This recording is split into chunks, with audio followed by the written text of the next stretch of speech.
Hello students, नमस्कार। कैसे हो?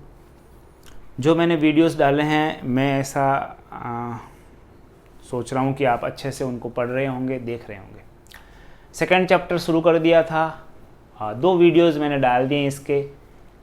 और जो पिछला वीडियो था उससे मैंने chemical properties of acids and bases में बताया था reaction of acid and base with metals. कौन सी गैस रिलीज़ होती है जब इनकी रिएक्शन होती है? तो हाइड्रोजन गैस। 2-3 रिएक्शन मैंने आपको बताई, आपने अच्छे से उसको लर्न किया होगा। आज जो रिएक्शन या इसकी जो नेक्स्ट प्रॉपर्टी ले रहे हैं एसिड और बेस के केमिकल प्रॉपर्टीज़ के केस में, वो ले रहे हैं रिएक्शन ऑफ मेटल कार्बोनेट्स और metal hydrogen carbonates with acids. तो पहले रिएक्शन,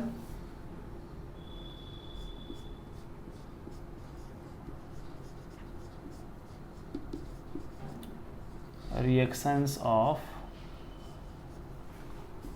मेटल कार्बोनेट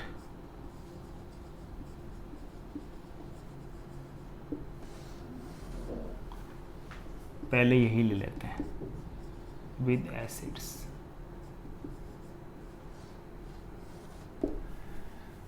एसिड के साथ रिएक्शन करानी है किसकी? मेटल कार्बोनेट की। तो पहले यह देख लो कि मेटल कार्बोनेट क्या होता है। देखिए, मेटल तो बहुत सारे हैं, आपने देखे होंगे, sodium, potassium, magnesium, calcium, copper, ये सब मेटल से। कार्बोनेट क्या चीज़ है? कार्बोनेट होता है नॉन मेटल आयन, ठीक है ना।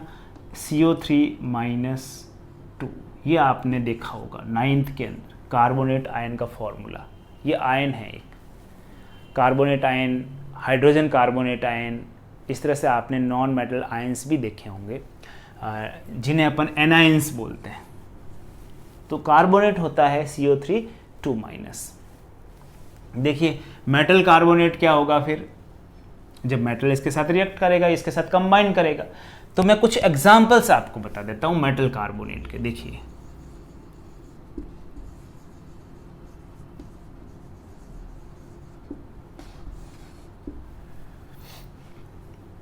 सबसे इंपॉर्टेंट सोडियम कार्बोनेट।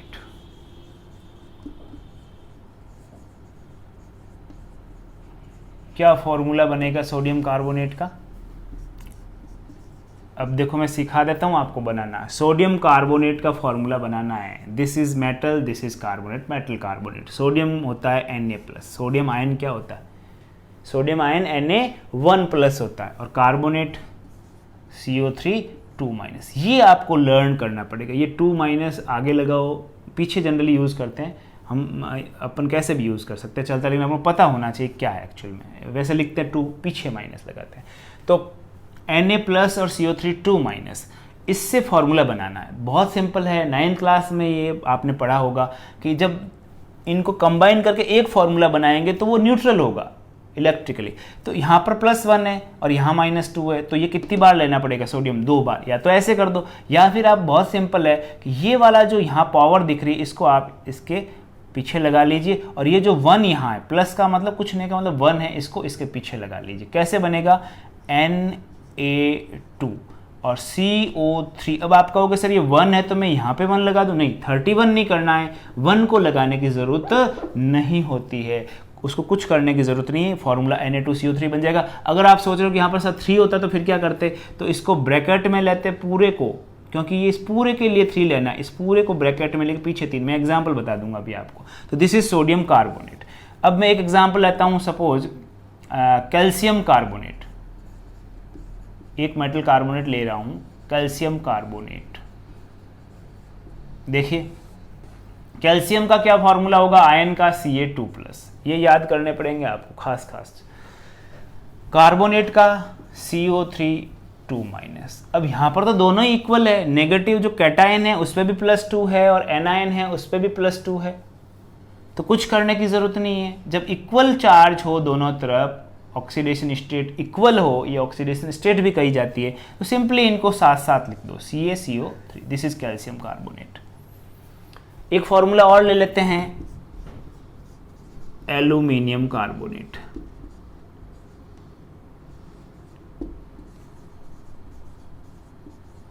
फिर बाद में रिएक्शन देखते हैं, पहले फॉर्मूले देख लेते हैं। एल्यूमिनियम कार्बोनेट, बताइए एल्यूमिनियम आयन का फॉर्मूला क्या बनेगा, Al3+।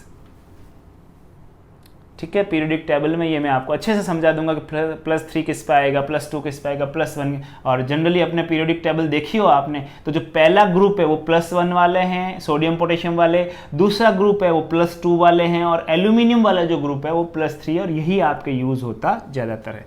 तो ये, और कार्बोनेट क्या हो गया, CO3 2-। अब बताइए कि क्या करना है, बताया मैंने आपको, ये Al एल्यूमिनियम लिखा, और इस 2 को कहाँ लगाना है, इसके पीछे, और इस 3 को इसके पीछे लाना है। तो इस 2 को इसके पीछे, इसकी पावर इसके पीछे लगानी, तो Al2, और ये हो गया CO3। तो अब इस 3 को इस 3 के पीछे लगा के 33 नहीं करना, क्योंकि ये 3 जो है वो इस पूरी यूनिट के लिए, पूरे CO3 के लिए, तो इस पूरे को किस में ले लो, ब्रैकेट में पीछे लगा लो ये, तो Al2CO3 का होल थ्राइस। क्लियर। तो ये एल्यूमिनियम कार्बोनेट का फॉर्मूला होगा। बात समझ में आई होगी आपको। तो ये कुछ फॉर्मूले हैं, आप याद कीजिए इनको, और आगे लेते हैं इसकी रिएक्शन जो हम पढ़ने जा रहे हैं कि जब मेटल की रिएक्शन करवाएंगे, यानी मेटल कार्बोनेट की रिएक्शन कराएंगे किसके साथ, एसिड के साथ, तो क्या होगा और कैसा अपन क्वेश्चन पूछा जा सकता है एग्जाम के अंदर। तो ध्यान देना, मेटल कार्बोनेट, पहले इसको फिक्स कर लो, फैक्ट, प्लस एसिड। एसिड वही डाइल्यूट ही लेने, कहीं भी कोई रिएक्शन होगी तो डाइल्यूट एसिड, वाटर मिक्स होना चाहिए।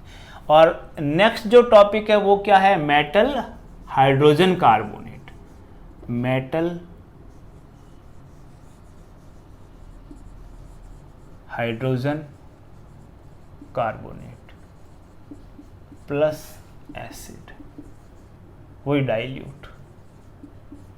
दोनों रिएक्शन के केस में, क्योंकि नेक्स्ट रिएक्शन हम लेने वाले हैं reactions of metal hydrogen carbonate with acid, metal hydrogen carbonate को मेटल बाइकार्बोनेट भी बोल देते हैं। तो दोनों के केस में क्या क्या बनेगा, एक तो बनेगा उसका सॉल्ट मेटल का, इसमें भी वो बनेगा सॉल्ट। ध्यान दें,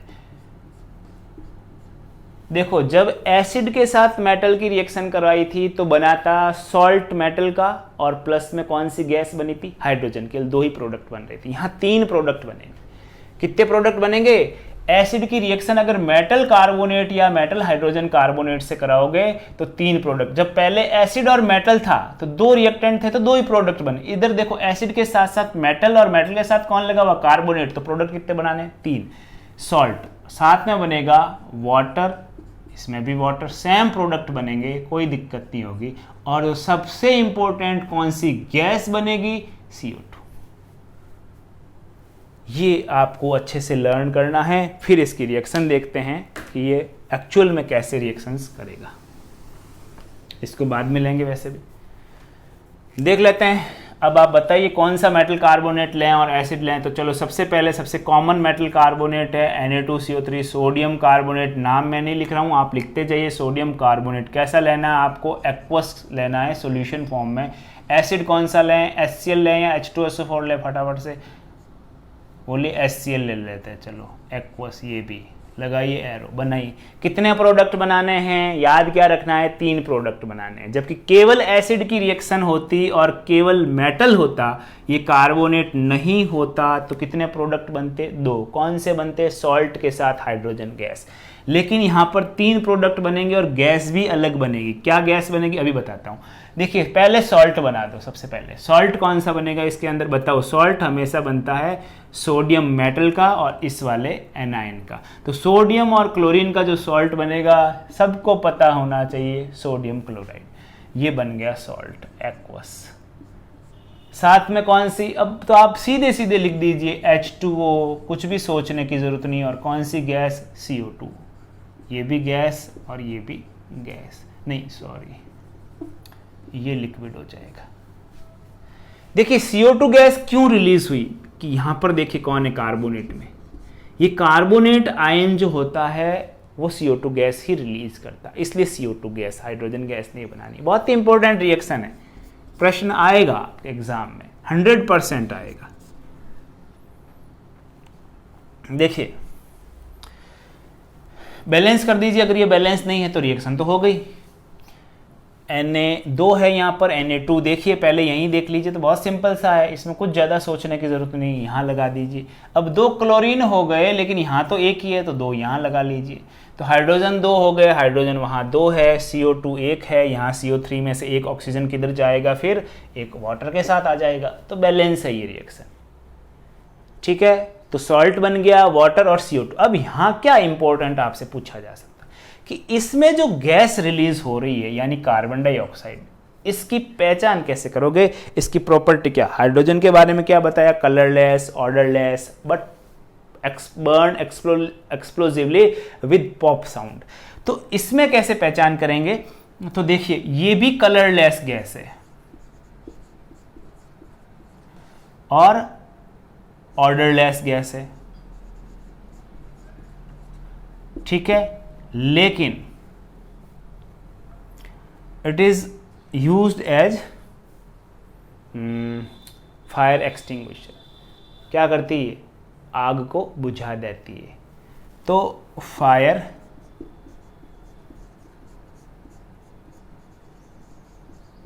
ये तो है ही है, बट यहाँ मैं ये चीज़ नहीं बताना चाहता हूँ। मैं यहाँ जो इम्पोर्टेंट चीज़ आपको बताना चाहता हूँ वो ये है कि अगर आप CO2 का कंफर्म टेस्ट करना चाहते हो, क्योंकि ऑर्डरलेस कलरलेस से पता नहीं चलेगा। और एक इसका टेस्ट और है, जैसे आपने कभी इनो के अंदर जब पानी डाला हो तो आपने देखा होगा एकदम से गैस निकलती है बुलबुलों के रूप में, जिसे अपन इफरवेसेंस बोलते हैं। ये आपने महसूस किया होगा, नहीं तो देखना। वो इफरवेसेंस जो बनते हैं वो गैस के होते हैं, वो CO2 के ही होते हैं। तो CO2 गैस इफरवेटेड होती है, ऐसे इफरवेसेंस के साथ रिलीज होती है। लेकिन इससे भी कई बार थोड़ा सा कंफर्म नहीं हो पाता कि कुछ और भी गैसें हो सकती है जो कलरलेस हो, ऑर्डरलेस हो, इस तरह से इफरवेसेंस बनाती है। जैसे सल्फर डाइऑक्साइड तो ऑर्डरलेस नहीं होती, बट वो इफरवेसेंस बनाती। तो यहाँ पर CO2 की कंफर्म टेस्ट क्या है, तो कंफर्म टेस्ट करने का एक तरीका और बहुत इंपॉर्टेंट पूछा जाएगा। आप पढ़ भी चुके हो, पहले जो चैप्टर था उससे मैंने आपको इसके बारे में बताया है। अभी याद आएगा आपको वो क्या चीज़ थी कि अगर आप CO2 गैस को किस में पास करते हो, when we pass CO2 in lime water, it turns lime water to milky. ये इसकी पहचान है कंफर्म कि CO2 गैस लाइम वाटर को क्या कर देती है, मिल्की कर देती है, टर्न्स टू मिल्की। कैसे, देखो अपनी रिएक्शन तो यही थी जो अभी टॉपिक चल रहा था, लेकिन मैं आगे बता रहा हूं, ये है आपके बुक में, पूछा जा सकता है। तो CO2 का कंफर्म टेस्ट देखिए कैसे होगा। क्या लेना है, लाइम वाटर। लाइम वाटर का फॉर्मूला सेलेक्ट लाइम का वाला ही है, कैल्शियम हाइड्रोक्साइड, ये है लाइम वाटर का फॉर्मूला, ये एक्वस। ठीक है, इसका कोई कलर नहीं होता, ठीक वाटर की तरह इसका कलर होता है। This is lime water.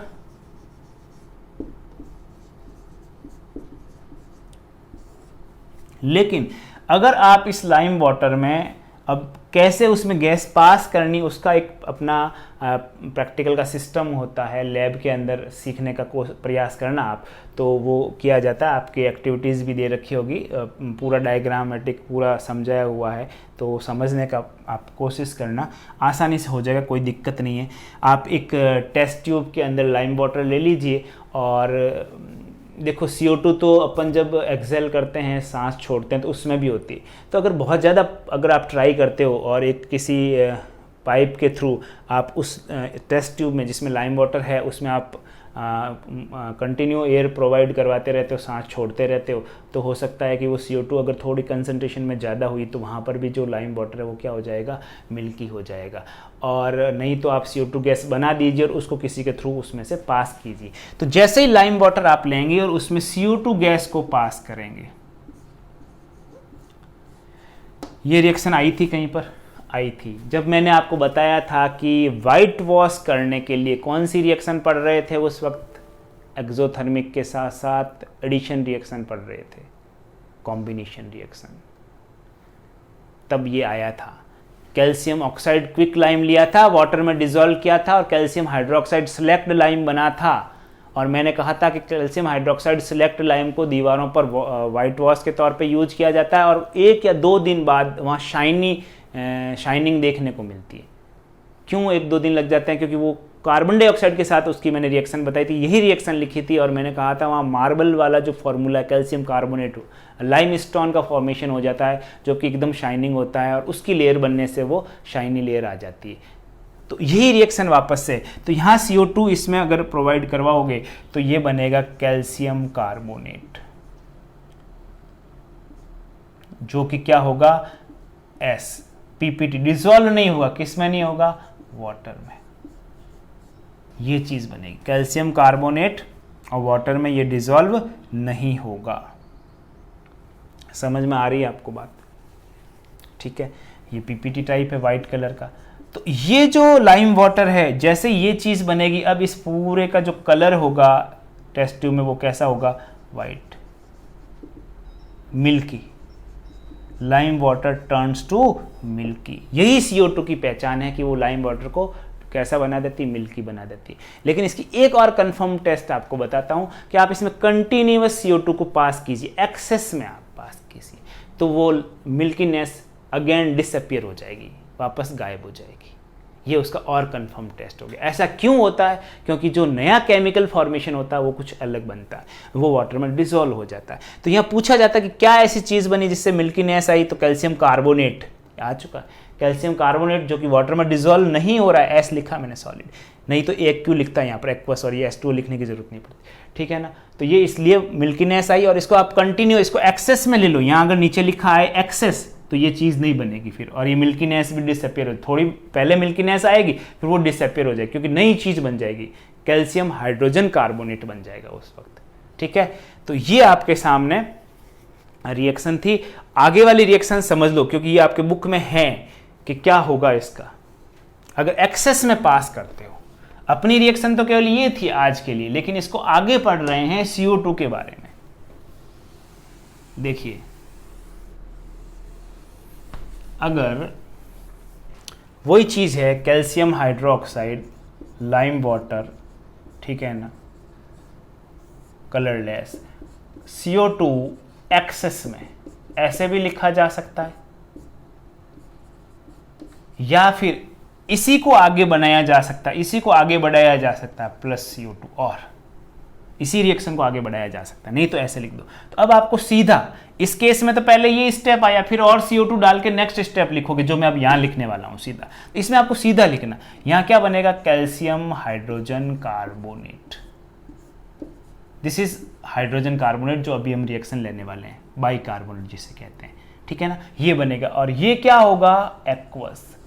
ये कैल्शियम हाइड्रोजन कार्बोनेट वाटर में डिसॉल्व होता है, इसलिए जैसे CO2 एक्सेस में जाएगी, ये चीज किस में कन्वर्ट हो जाएगी, इस वाले में कन्वर्ट हो जाएगी, और ये वाटर में डिसॉल्व हो जाता है। और जब ये वाटर में डिसॉल्व हो जाए तो मिल्कीनेस अगेन डिसअपियर हो जाएगी।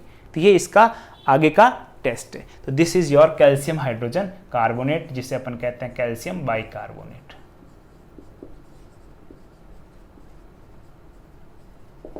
आई थिंक ये आपको समझ में आया होगा, ये क्या चीज़ है CO2 वाला।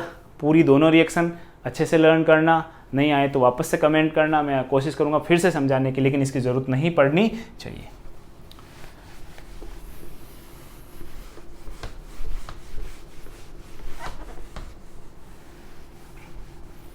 नेक्स्ट है मेटल हाइड्रोजन कार्बोनेट।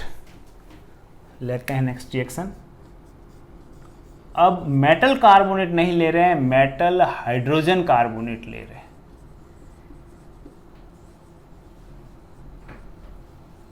अब देखो मेटल हाइड्रोजन कार्बोनेट क्या होगा, प्लस वही एसिड डाइल्यूट, क्या बनेगा, सॉल्ट मेटल का, क्या बनेगा, वाटर और CO2 gas. Metal hydrogen carbonate, देखिए मेटल तो है ही है, लेकिन ये हाइड्रोजन कार्बोनेट क्या है। तो हाइड्रोजन कार्बोनेट यानी बाइकार्बोनेट होते हैं HCO3-1। कार्बोनेट क्या होते हैं, कौन से आयन, CO3 2-, ये कार्बोनेट। इसमें एक H+ जोड़ो तो 2- एक कम होकर के एक ही रह जाएगा, क्योंकि H+ इसमें ऐड कर रहे हैं। इसमें क्या ऐड कर रहे हैं, H+। जैसे इसमें H+ ऐड करेंगे तो ये H यहाँ जुड़ेगा तो 2- का एक ही रह जाएगा पीछे। तो दिस इज हाइड्रोजन कार्बोनेट। अब हाइड्रोजन कार्बोनेट्स का साथ मेटल, तो जैसे लेना है सोडियम हाइड्रोजन कार्बोनेट या सोडियम बाइकार्बोनेट। आपके बुक में सोडियम हाइड्रोजन चलता है, सोडियम हाइड्रोजन कार्बोनेट।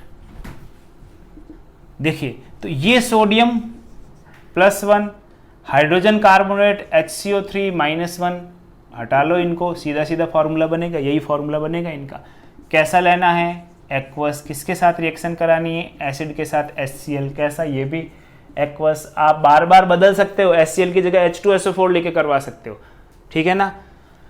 और सोडियम हाइड्रोजन कार्बोनेट की जगह आप चाहो तो कैल्शियम हाइड्रोजन कार्बोनेट ले सकते हो, मैग्नीशियम हाइड्रोजन कार्बोनेट ले सकते हो। कोई भी ऐसा जरूरी नहीं सोडियम ही होना चाहिए। 3-4 एग्जांपल है, एक तो सोडियम का ले लो, एक मैग्नीशियम का ले लो, एक कैल्शियम का ले लो, और एसिड के केस में आप एक HCl ले लो, एक H2SO4 ले लो, बस।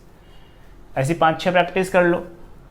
क्या बनेगा? सॉल्ट। किसका बनेगा? देखो ये मेटल, एक ही है मेटल और ये Cl, तो क्या बनेगा बताओ? यहाँ पर भी NaCl ही बनेगा, सोडियम क्लोराइड, सॉल्ट बन गया, एक्वस, ठीक है ना। दूसरा कुछ सोचने की जरूरत नहीं है, H2O CO2, बैलेंस कर दो इसको। अगर बैलेंस नहीं है तो एक सोडियम, एक क्लोरीन इधर, एक क्लोरीन उधर, 3 ऑक्सीजन उधर है और 3 ऑक्सीजन इधर है, एक कार्बन इधर है और एक कार्बन उधर, ये बैलेंस है अपने आप में, ठीक है।